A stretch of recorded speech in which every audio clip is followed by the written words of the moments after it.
ছেলে মানুষ কাকে বলে জানেন?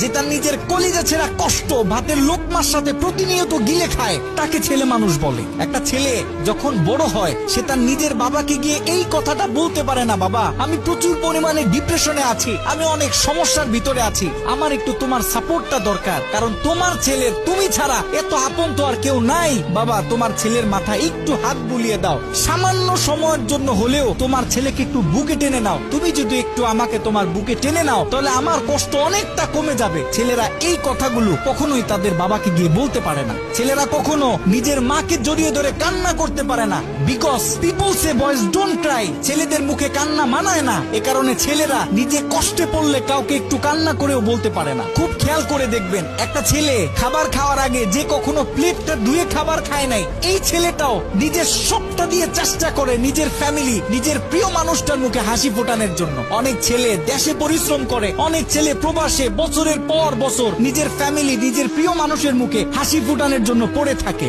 দিন শেষে ছেলেদের মুখে হাসি ফোটানোর মতো কাউকে পাওয়া যায় না। আমি মনে করি boys are the best actor in the world. এই পৃথিবীতে ছেলেরা হচ্ছে সব থেকে বড় অভিনেতা, কারণ ছেলেরা নিজেদের বুকে হাজারো লক্ষ কষ্ট পুঁতে রেখেও মুখে হাসি নিয়ে চলে, কারণ সে জানে আজকে আমি যদি ভেঙে পড়ি তাহলে আমার পুরো ফ্যামিলিটা অস্তিত্বহীন হয়ে যাবে।